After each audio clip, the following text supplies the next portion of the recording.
je regarde vivre ma mère qui a 76 ans, est en appartement, seule et en pleine forme, j'ai du mal à m'imaginer qu'un jour, elle pourrait perdre son autonomie. Bonjour Josée. Oui, bonjour Louise. Ben oui, imaginez-vous, ça serait assez bouleversant pour la famille. Alors imaginez-vous le choc que c'est pour une personne de 60, 70 ans de voir son autonomie lui échapper, de ne plus être capable de faire seule sa toilette, parfois de manger seule. Alors ça doit être une expérience assez traumatisante. Donc les personnes en perte d'autonomie aujourd'hui se retrouvent généralement dans des centres d'accueil. Où on ne respecte pas toujours leur goût et leur... Parce que ces personnes-là ont un besoin plus criant de soins physiques. Et justement, les centres d'accueil sont plus axés sur les soins, ce qui fait que souvent, ça ressemble à un hôpital. Et là, je vais vous parler, Louise, d'un centre d'accueil personnes âgées de l'ouest de Montréal. C'est la résidence Yvon Brunet. C'est assez exceptionnel. Justement, on s'est dit que cette ressemblance-là avec l'hôpital, l'ambiance stérile, c'est ça qui pouvait détériorer l'état de santé. C'est bien déprimant. Oui, c'est déprimant. Alors, vous allez voir dans le reportage une approche tout à fait spéciale et très respectueuse de la vieillesse. Et tout ça pour maximiser la perte d'autonomie. D'accord. J'avais une belle petite maison. C'était bien beau. Il y avait bien des fleurs. Tout le tour de la maison, le monde s'arrêtait, puis regardait. Ils trouvaient ça bien beau. Pourquoi vous êtes venu ici? C'est parce que mon mari était malade, il faisait de diabète. Il expliquait tous les matins.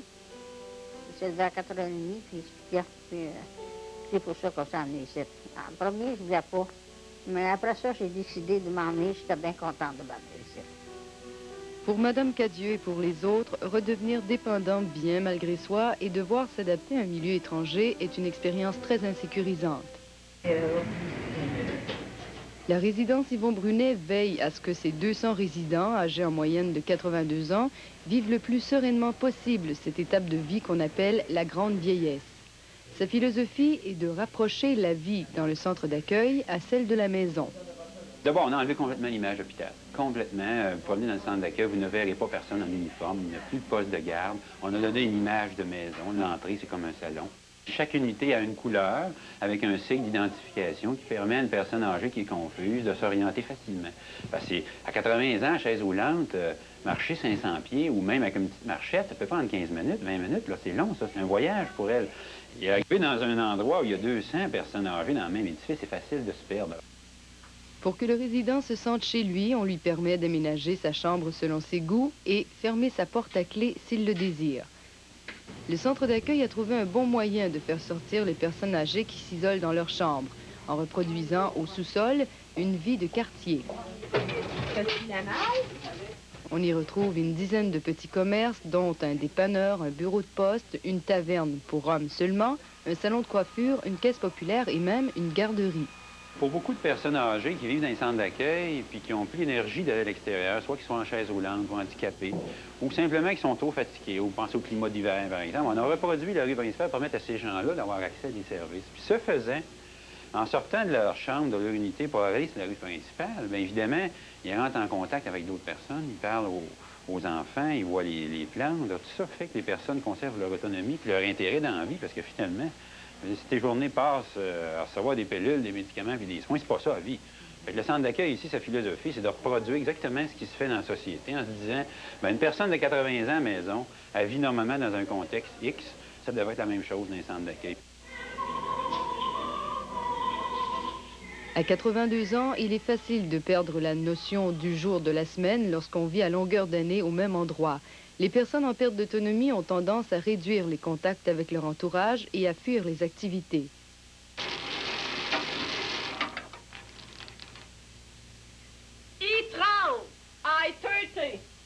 Afin que les résidents restent connectés à la réalité, on leur propose différentes activités à jour fixe. Ils sauront, par exemple, qu'aujourd'hui c'est lundi parce qu'ils jouent au bingo. Madame Alida Auclair participe fidèlement aux séances de couture, même si le déplacement lui exige beaucoup physiquement. À 91 ans, elle aime bien manier l'aiguille, mais son activité préférée, c'est l'atelier de cuisine maison. On va nous dire, le vendredi, là, on va faire cuire un bon steak comme vous aimiez dans votre temps, à votre goût. Là, ben, on nous demande à chaque, comment l'aimez-vous? Ça fait qu'on le dit, si on l'aime saillant, si on est fait saillant, parce qu'ici, vous savez, c'est tout pareil, hein? C'est tout cuit d'avance, et puis Si on n'aime pas ça, on n'en mange pas. Mais on a 3 mets. On a deux plats principaux, et puis ensuite de ça, on a le comptoir à salade. Comment vous trouvez ça, cette journée-là, de pouvoir manger un steak Oh, comme c'est là-dedans? extraordinaire. L'autonomie, c'est le droit de manger du sel, du sucre, du chocolat, puis du gras en quantité industrielle, même si l'infirmière et le médecin n'est pas d'accord. À la maison, la personne aurait choisi son poids comme elle veut, même si elle a un régime à suivre ou pas, puis vous, puis moi, on peut faire ce qu'on veut. Mais on dirait que parce que tu rentres dans une institution, il y a quelqu'un qui a une autorité supérieure, puis il a la connaissance, puis, comprenez-vous? Puis il va vous dire ce qui est bon pour vous, quand est-ce qu'il faut aller à la toilette, quand il faut manger, quand il faut se lever, quand est-ce qu'il faut aller au bingo, quand est-ce qu'il faut aller à la coiffeuse. Ça n'a pas d'allure, ça. Des contraintes comme celle-là pèsent lourd dans l'atteinte d'une qualité de vie en institution. Une qualité de vie à laquelle les résidents ont droit, mais qu'ils n'ont plus la force de réclamer. Pour contrer cette situation, la résidence Yvon Brunet a créé une charte des droits et libertés de la personne âgée qui prône, entre autres, le droit à l'intimité, à l'information et à la dignité. Ces centres d'accueil, c'est un énorme monstre. Si vous ne faites pas attention, il vous rogne tout ce qu'il y a alentour, puis il ne vous reste plus rien. Fait qu'il faut qu'il y ait comme un contrepoids à ça. La Charte des droits, c'est un peu ça. Elle dit, par exemple, le droit de recevoir des soins intimes par une personne de son sexe. Bien, crime pour les personnes âgées, madame, il n'y a pas rien de plus important que ça. Demander à une personne de 90 ans qui a pris le corps d'une femme de 20 ans, qui va prendre un bain avec un gars de 21 ans, puis essayer de dire là, que c'est des stéréotypes, là, c'est des préjugés, puis qu'elle ne devrait pas s'en faire. Essayer de dire ça. Vieillir, c'est avoir le droit de ne pas changer. Ici, on croit que c'est au centre d'accueil à s'adapter aux valeurs des résidents. Vieillir, c'est aussi pouvoir rester vivant jusqu'à sa mort et non dans l'attente qu'elle ne survienne. Cette résidence, c'est un modèle au Québec. Oui, malheureusement, il n'y en a pas assez. Oui. Et il y a pas assez de M. Harvey, on pourrait dire, aussi dans les centres d'accueil. Et parlant de M. Harvey, bon, lui, il est conscient que c'est pas la recette du bonheur, qu'une personne qui est malheureuse, qui a été malheureuse dans sa vie, le sera sans doute aussi à la résidence, mais par contre, la résidence va au moins soutenir la joie de vivre que les résidents ont à l'intérieur d'eux-mêmes. Mais merci beaucoup, Josée. Ça m'a fait plaisir. Tant qu'à nous, notre concours vacances-famille se poursuit. Nous avons déjà reçu pas mal de lettres. Alors dépêchez-vous, écrivez-nous. Vous avez jusqu'au 9 novembre. Regardez les règlements du concours. Participez au grand concours Vie de famille en vacances. À gagner un séjour de 5 jours pour 4 personnes au centre de vacances familiales Jouvence en Estrie. Ce forfait comprend l'hébergement et les repas à la date de votre choix. Pour participer, remplir le coupon de participation dans la revue Coup de pouce du mois de novembre. Le nom du gagnant sera dévoilé au cours de l'émission Vie de famille, le 9 novembre à 13h30. On dit souvent qu'une bonne maman, c'est une mère poule. Est-ce que c'est vrai, ça, Francis? Bien, les mamans poules, ils pensent ça, qui sont des mamans idéales. Hein? Puis il y a comme une valeur dans la culture. Hein? Chez certaines personnes, ça reste ça. Une maman poule, c'est celle qui fait tout pour ses enfants. Ce qu'elle ne se rend pas compte, c'est qu'elle est toujours en train de dire à son enfant qu'il n'est pas capable, puis qu'il n'est pas bon, et que le monde extérieur est dangereux. Alors, les enfants de maman poule, qu'est-ce que ça donne? Des enfants peureux, toujours collés au jeu de la maman, pas capables de grand-chose, et à un niveau moins conscient, des enfants très, très fâchés après leur maman. Pourquoi ils sont fâchés après leur maman si gentille? Parce que la maman, d'abord, elle les séduit à rester bébé, puis c'est séduisant, mais en même temps, elle est toujours en train de frustrer l'autonomie puis l'estime de soi de l'enfant. Alors que cette maman se veut tout amour, c'est pas l'amour approprié pour un enfant après un certain âge. Francine, si on essayait, pour aider tous les parents qui nous écoutent aujourd'hui, de leur donner quelques trucs, justement, pour favoriser l'autonomie. Okay. La première chose que j'aimerais souligner, c'est quand un geste d'autonomie est difficile pour un enfant, mettre l'étape plus petite ou offrir à l'enfant de l'aider un petit bout. Je vous donne un exemple. Un enfant qui est maintenant capable de s'habiller tout seul. Hein? Puis là, il est fier de ça, mais un matin, il a mal dormi, il est chigneux, puis là, il se débat avec les boutons, puis il s'en tire pas, puis il dit « Oh, maman, viens m'aider ». Ben, quelque part, trouver non pas le redevenir tout petit, comme s'il n'avait jamais été capable de rien, mais offrir, ben, je vais t'aider un petit peu, puis regarde si tu es capable de continuer, puis si c'est encore trop difficile, je vais t'aider encore un petit peu. L'étape aussi de... Quand l'enfant commence à être capable tout seul, de se donner la peine de le regarder être autonome, puis lui montrer qu'on est fier. Qu'on l'admire pour ça. L'autonomie, ça se pratique dans la présence de la maman.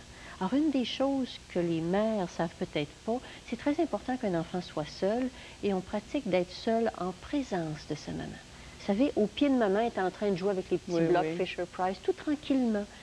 C'est très intéressant que la maman ne soit pas trop intrusive dans cette activité où l'enfant est en train, très graduellement, de développer son autonomie. Donc, elle le laisse faire, puis elle est là pour le sécuriser, mais lui, il vit ses expériences. Le sécuriser à la demande. Une autre chose qu'on pourrait dire, c'est ne jamais, jamais menacer d'abandonner un enfant. Vous savez, comme un enfant dans sa phase du non, c'est très difficile. Hein? Il veut pas. Vous êtes au centre d'achat, il veut rien, il veut pas retourner à la maison, il veut pas aller dans le magasin. Puis là, la maman devient désespérée, elle devient exaspérée. Et toutes les mères vivent ça au moins une fois de temps en temps. C'est très important à ce moment-là de dire à l'enfant qu'on est fâché, mais de ne pas dire « t'es tellement méchant, maman va te laisser là, puis tu ne la reverras plus jamais, ta maman ». C'est une menace de mort pour les enfants. Maintenant, on peut comprendre l'exaspération qui mène un parent à dire ça. C'est mieux de dire « je suis fâché » que de faire des menaces de ce genre-là. Comme par exemple, il y a de la visite qui vient à la maison. Je pense qu'on voit ça souvent, cet exemple-là. Et la personne dit « comment tu t'appelles ?» Puis là, on voit la maman qui répond « il s'appelle Robert, il y a 3 ans, il y a 4 ans. » Et une maman surprotectrice va être beaucoup trop rapide à réagir aux minuscules signes d'inconfort de l'enfant. Et l'enfant, habituellement, qu'est-ce qu'il a fait? Il a comme regardé sa maman et dit « oh, maman, je suis gênée devant cette madame. » Mais là, son enfant, on peut lui faire confiance, qu'il peut tolérer un petit peu, puis dire, ben, alors là, on discute avec lui. Tu veux-tu, toi, lui dire? Je sais que c'est un petit peu gênant, mais veux-tu essayer? Bon, si c'est trop difficile, je vais le faire, mais on n'offre pas trop rapidement. Une autre chose qu'on pourrait faire, c'est laisser aux enfants la possession de leur propre corps. Vous savez, là, quand vous êtes avec votre Frédéric là, devant ma tante Jacqueline, là, toujours il replace une toupette, là, puis il replace le petit chandail. C'est une intrusion vraiment inappropriée. Nous, on n'aimerait pas ça que les gens nous fassent ça en tant qu'adultes. Non, moi, je ne prendrais pas ça bien du tout, du tout. Et laisser le plus vite possible l'enfant soigner son propre corps, faire sa toilette, par exemple. Dès que l'enfant se montre un peu capable, on le laisse tremper dans le bain, puis patauger, puis on le supervise un petit peu, mais faire très attention à ne pas posséder le corps de l'enfant à un âge où son corps doit être à lui, c'est-à-dire dès 2, 3, 4 ans. Et puis raconter tout ce qu'il a fait, bon, devant lui, dire, ah ben, vous savez, ma tante, il sait faire telle chose, puis il sait faire telle chose, puis il est là, lui, il écoute tout ça, là. Mais faire parler de soi, devant soi, on est un peu traité comme un objet plutôt que comme une personne. L'alternative, ça pourrait être, ben, Jean-François, tu sais que je suis très fière de toi, ce que tu as réussi au soccer. As-tu envie de le dire à ma tante Jacqueline? Non, ça serait plus approprié. Moi, ça m'excite tellement, j'ai envie d'y en parler. As-tu envie, toi? Hein? Parfait. Ben, je vous remercie beaucoup, Francine, de vos sages conseils. Et tant que nous, bien, on se retrouve après la pause.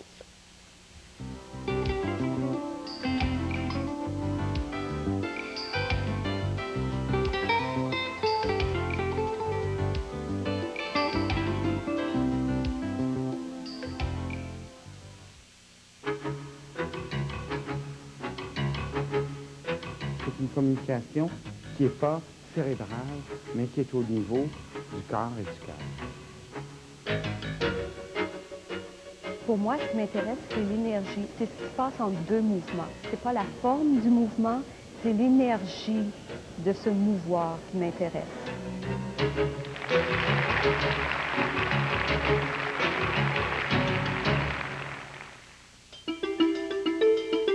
Partager les matins, je dirais que c'est un privilège.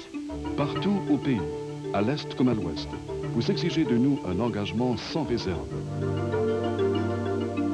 Nous, ce qui nous intéresse en particulier, c'est l'information nationale. Dès votre réveil, vous réclamez un portrait vivant et instantané de l'actualité. La télévision le matin, c'est un monde intime, c'est un monde chaleureux. SRC Bonjour avec Marie-Claude Lavallée et Maxence Bilodeau en semaine dès 7 heures.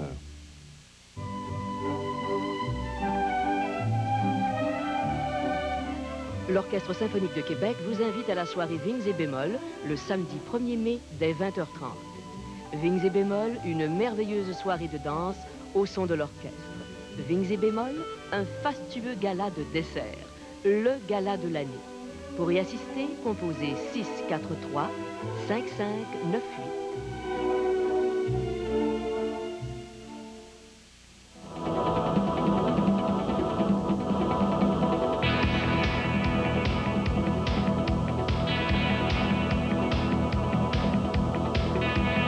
Analyser, enquêter, fouiller, clarifier. Face à l'information, vous n'êtes plus seul. Québec Express avec Marie-Chou Dabadi, du lundi au vendredi, 16h, à CBV 980. Vous rêvez d'un nouveau décor. Vous envisagez un changement d'atmosphère. Vous voulez transformer votre cadre de vie. Voici l'outil qu'il vous faut.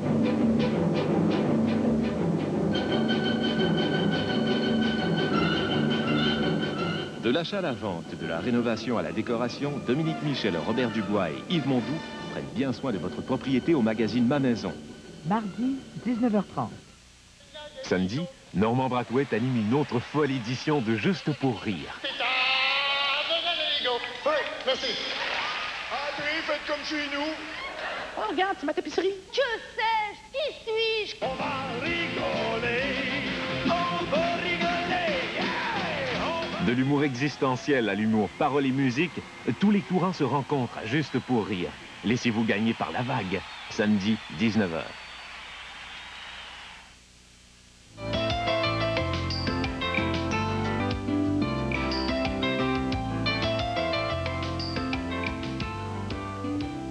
Eh bien, maintenant que Francine Nadeau est partie, je peux bien vous le dire, c'est aussi une conférencière extraordinaire et elle donne une excellente conférence sur, entre autres, l'autonomie. Alors, pour plus de renseignements, composez le 1-819-563-2217. Parmi les livres que nous vous suggérons cette semaine, pour vos tout-petits, uniques dans le Wawa-Zonzon, à la courte échelle. Si vous avez un enfant qui craint toujours de se perdre dans la foule et de ne pas vous retrouver, bien, c'est le livre approprié. Pour les petits mousses encore, Petit ours brun va dépenser ses sous. C'est une excellente collection où il y a plusieurs titres et qui traitent tous de l'autonomie. Et on sait que la quête de l'autonomie, eh bien, ça se fait surtout beaucoup à l'adolescence. Alors voici un roman pour eux, J'ai besoin de personne, de Rénal Quentin chez Québec Amérique. Eh bien, c'est tout pour aujourd'hui. La semaine prochaine, nous allons fêter ensemble l'Halloween. Et le thème de notre émission, ce sera mensonges et fabulations. Mon invité sera le comédien que j'adore, Marc Favreau, qui interprète le rôle de Sol. Et nous allons vous présenter un extrait du reportage de Josée. Elle est allée rencontrer un comptoir, des gens qui travaillent dans un comptoir familial à La Chute, où on fabrique des vêtements d'Halloween, justement avec des vieux vêtements récupérés. On regarde ça ensemble.